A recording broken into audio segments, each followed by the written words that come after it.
Hello friends, आज हम discuss करेंगे इंडक्टिव इफेक्ट एंड हाइब्रिडाइजेशन के बारे में। मींस इन दोनों में क्या रिलेशनशिप होती हैं।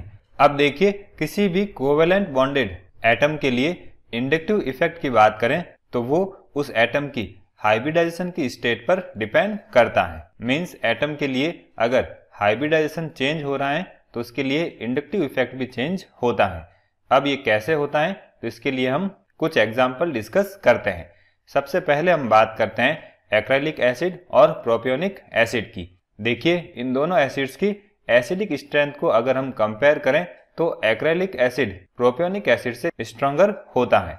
अब इसका रीजन क्या होगा, तो देखिए, अगर हम एक्रेलिक एसिड की बात करें तो कार्बोनिल कार्बन का जो नेक्स्ट कार्बन है वो sp2 हाइब्रिडाइज्ड होता है, और अगर हम प्रोपियोनिक एसिड की बात करें तो इसमें कार्बोनिल कार्बन का नेक्स्ट कार्बन sp3 हाइब्रिडाइज्ड होता है। अब एक्रेलिक एसिड का जो sp2 हाइब्रिडाइज्ड कार्बन है वो -I इफेक्ट शो करता है क्योंकि इसकी इलेक्ट्रॉन नेगेटिविटी ज्यादा होती है। और प्रोपियोनिक एसिड की बात करें तो इसका sp3 hybridised carbon sp2 hybridised carbon के कंपैरिजन में लेस इलेक्ट्रोनेगेटिव होता है, तो ये +I इफेक्ट शो करता है।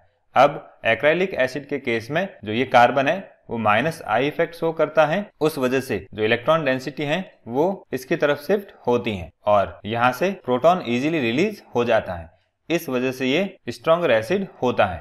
और प्रोपियोनिक एसिड के केस में ये कार्बन +I इफेक्ट शो करता है, तो ये इलेक्ट्रॉन डेंसिटी रिलीज करता है। तो उस वजह से यहाँ पर इलेक्ट्रॉन डेंसिटी इंक्रीज होती है और H+ इजीली रिलीज नहीं हो पाता है। उस वजह से जो एसिडिक स्ट्रेंथ है वो कम हो जाती है। अब देखिए, एक्रेलिक एसिड की बात करें तो उसमें अल्फा बीटा पोजीशन पर अनसैचुरेशन प्रेजेंट होता है।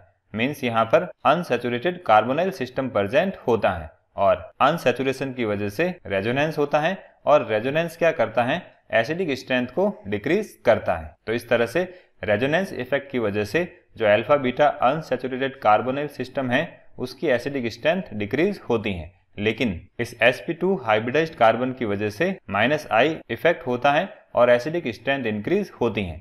अगर हम दोनों को कंपेयर करते हैं तो acidic strength sp2 hybridised carbon की वजह से ज्यादा रहती है। फिर इसके बाद हम अगर प्रोपियोनिक एसिड की बात करें तो वो प्रोपियोनिक एसिड से ज्यादा स्ट्रॉन्गर एसिड होता है, क्योंकि प्रोपियोनिक एसिड के केस में यहाँ पर जो अल्फा कार्बन है वो sp हाइब्रिडाइज्ड होता है।